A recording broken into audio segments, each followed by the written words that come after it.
Bismillahirrahmanirrahim. Assalamualaikum warahmatullahi wabarakatuh. Salam sejahtera untuk kita semua. Yang saya hormati dan banggakan Ketua Umum DPP Hikmah, Saudara Iqbal Latanro, Sekjen DPP Hikmah, Saudara Muhammad Said, Ketua Umum BPP KKSS, Saudara Mukhlis Patahna, Menteri Parekraf Republik Indonesia, Saudara Sandiaga Salahuddin Uno, Gubernur DKI Jakarta, Saudara Anies Rashid Baswedan, Bupati Nrekang, Saudara Muslimin Bando, Ketua Panitia Mubes ke-7 Hikmah, Saudara Andi Rukman Nurdin Karumpa, para pengurus Hikmah pusat, daerah, dan luar negeri, para peserta Mubes Hikmah yang saya banggakan. Pertama-tama, marilah kita panjatkan puji syukur kehadirat Allah Subhanahu wa Ta'ala, karena atas rahmat dan karunia-Nya kita masih diberi kesempatan untuk bertemu dalam keadaan sehat walafiat. Sholawat serta salam marilah kita haturkan kepada junjungan kita Nabi besar Muhammad SAW beserta keluarga dan sahabatnya. Semoga kita mendapat syafaat beliau di hari hisab nanti. Saya sampaikan terima kasih atas undangan dari panitia kepada saya untuk menyampaikan gagasan dan pemikiran dalam acara Mubes ke-7 Himpunan Keluarga Mas Rempuluh hari ini. Saya juga memohon maaf sebesar-besarnya saya tidak bisa hadir secara fisik dikarenakan pada hari ini saya secara fisik baru berada di Bandung dalam agenda yang sudah tersusun sebelumnya. Bapak, Ibu, dan hadirin yang saya hormati, suku Mas Rempuluh menganut paham hidup sederhana. Mereka hidup dari bertani, berdagang, menjadi pegawai, dan sebagian lagi merantau ke Makassar, Toraja, Kendari, bahkan sampai ke kota-kota di luar Sulawesi hingga luar negeri. Mungkin karena tradisi sederhana itulah akhirnya banyak melahirkan tokoh besar dan tokoh nasional, termasuk juga melahirkan konglomerat seperti Dinda Andi Rukman. Bapak, Ibu, dan hadirin yang saya hormati, tema Mubes kali ini memang sangat tepat, yaitu bersinergi di era new normal untuk kemajuan Mas Rempuluh.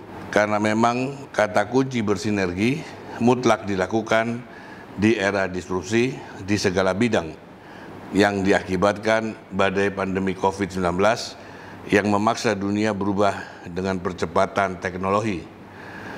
Dan untuk menghadapi hal itu, pemerintah tidak akan mampu bekerja sendiri. Karena itu saya katakan hari ini Indonesia memanggil semua stakeholder bangsa ini untuk bersatu padu, saling bahu-membahu untuk berani bangkit. Presiden sudah pernah menyampaikan bahwa ancaman resesi global adalah benar-benar nyata, bukan wacana lagi. Artinya semua negara di dunia ini terganggu akibat dampak dari pandemi COVID-19 dan semua negara akan menjalankan situasi new normal. Gangguan akibat pandemi COVID-19 itu pasti berdampak pada siklus demand, supply, dan produksi, yang artinya belanja masyarakat akan menurun disebabkan dua hal. Pertama, daya beli yang memang merosot karena naiknya tingkat kemiskinan, dan yang kedua, rencana belanja serta investasi yang ditahan oleh kelas menengah dan atas. Apa akibatnya? Akibatnya masyarakat dunia, termasuk Indonesia, akan kembali ke teori kebutuhan dasar. Teori tentang hierarki kebutuhan manusia dalam bentuk piramida, di mana paling dasar adalah kebutuhan fisiologi atau dapat diartikan kebutuhan untuk bisa hidup. Dan untuk bisa hidup harus ada makanan. Artinya orang akan berpikir dan bertindak untuk bisa makan terlebih dahulu, lupakan kebutuhan-kebutuhan yang lain. Itulah mengapa saat saya bertemu Presiden Jokowi dalam rangka konsultasi tahun 2020 di awal pandemi COVID, saya sampaikan kepada Presiden pentingnya bangsa ini memprioritaskan 3 ketahanan di masa pandemi. Pertama, ketahanan sektor kesehatan, kedua ketahanan sektor pangan, dan ketiga ketahanan sektor sosial. Inilah sebenarnya tantangan kita, bagaimana dengan cepat kita bekerja untuk meningkatkan ketahanan tiga sektor tersebut.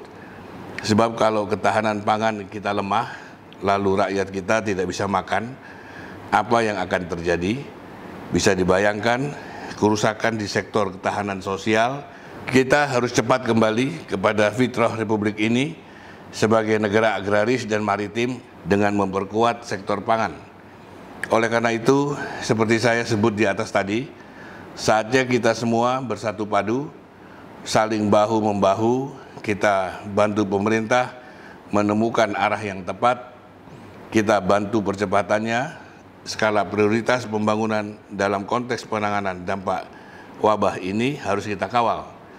Jangan malah dijadikan bancaan dan ajang bisnis untuk kepentingan pribadi dan kelompok. Bapak, Ibu, dan hadirin yang saya hormati, kita juga harus menghentikan polemik-polemik yang memicu kegaduhan yang tidak perlu, karena ketahanan sosial juga harus kita perkuat. Tanpa ketahanan sosial, tidak mungkin kita bisa bahu-membahu untuk membangun ketahanan pangan dan kesehatan. Oleh karena itu, dalam beberapa kesempatan, saya selalu menekankan pentingnya kita membahas persoalan-persoalan yang fundamental, persoalan-persoalan yang ada di sektor hulu, bukan persoalan di sektor hilir. Karena muara dari kelemahan kita sebagai bangsa ada di sektor hulu kita, yaitu persoalan fundamental bangsa ini yang menyebabkan kita tidak kunjung dapat mewujudkan tujuan hakiki dari lahirnya bangsa ini, yaitu keadilan sosial bagi seluruh rakyat Indonesia. Salah satu penyebab yang saya lihat adalah semakin jauhnya bangsa ini meninggalkan DNA asli sejarah kelahirannya, termasuk semakin hilangnya nilai-nilai yang dicita-citakan para pendiri bangsa, baik dalam kehidupan maupun dalam sistem tata negara kita.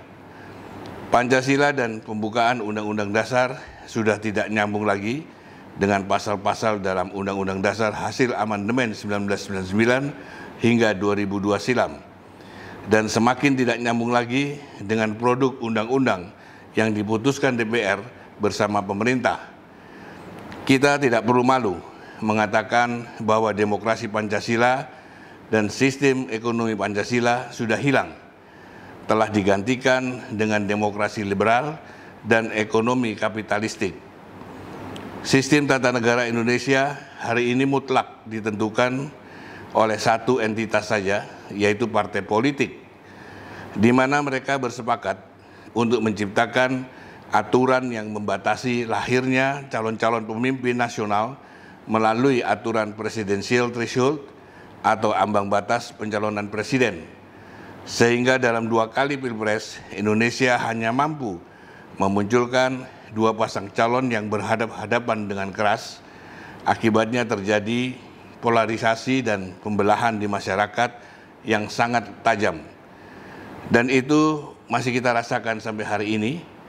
Sungguh suatu yang merugikan kita sebagai bangsa, di mana sesama anak bangsa saling melakukan persekusi, saling melaporkan ke ranah hukum, seolah tidak ada lagi ruang dialog dan tukar pikiran. Dan semakin menjadi lebih parah ketika ruang-ruang dialog yang ada juga semakin dibatasi dan dipersekusi. Kita menyaksikan sweeping bendera, sweeping kaos, sweeping forum diskusi, pembubaran pengajian, dan lain sebagainya yang sama sekali tidak mencerminkan kehidupan di negara demokrasi, tetapi lebih kepada tradisi barbar. Sehingga tidak heran bila sejumlah lembaga internasional menyatakan bahwa indeks demokrasi di Indonesia mengalami kemunduran. Inilah dampak buruk atau mudarat dari penerapan ambang batas pencalonan presiden, atau dalam kasus tertentu juga terjadi di ajang pemilihan kepala daerah, di mana rakyat dihadapkan hanya kepada 2 pilihan. Padahal ambang batas pencalonan presiden itu sama sekali tidak ada di dalam konstitusi kita. Yang ada adalah aturan ambang batas keterpilihan di mana dimaksudkan untuk menyeimbangkan antara popularitas dengan prinsip keterwakilan yang lebih lebar dan menyebar. Hal ini membuat potensi bangsa ini menjadi kerdil karena sejatinya negeri ini tidak kekurangan calon pemimpin kompeten, tetapi kemunculannya dihalangi aturan main yang sekaligus mengurangi pilihan rakyat untuk menemukan pemimpin terbaiknya.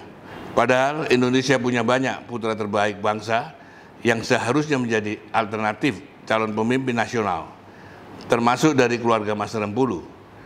Pertanyaannya adalah desain siapakah ini, siapa yang berkepentingan atau siapa yang mengambil keuntungan dengan ricuhnya bangsa ini?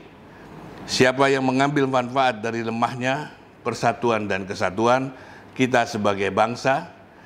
Siapakah yang memaksakan demokrasi liberal di Indonesia? Siapakah yang membuat Pancasila semakin terasing secara perlahan tapi pasti? Inilah yang juga harus menjadi perhatian himpunan keluarga Mas Rempulu dalam Mubes kali ini, hingga hikmah dapat mengambil peran kebangsaan yang lebih besar untuk Indonesia yang lebih baik. Kita harus berani bangkit, harus berani melakukan koreksi untuk tujuan Indonesia yang lebih baik, untuk Indonesia yang lebih berdaulat dan berdikari, serta mampu mewujudkan keadilan sosial bagi seluruh rakyat Indonesia, termasuk melakukan koreksi atas sistem ekonomi negeri ini. DPD RI akan sekuat tenaga memperjuangkan hal itu. Tentu DPD RI akan mendapatkan dorongan energi bila himpunan keluarga Mas Rempulu juga memiliki agenda yang sama. Kiranya itu yang dapat saya sampaikan. Semoga menjadi bekal bahan dalam Mubes ke-7 kali ini. Atas perhatian Bapak, Ibu, dan Saudara sekalian, saya ucapkan terima kasih. Wabillahi taufiq wal hidayah. Wassalamualaikum warahmatullahi wabarakatuh.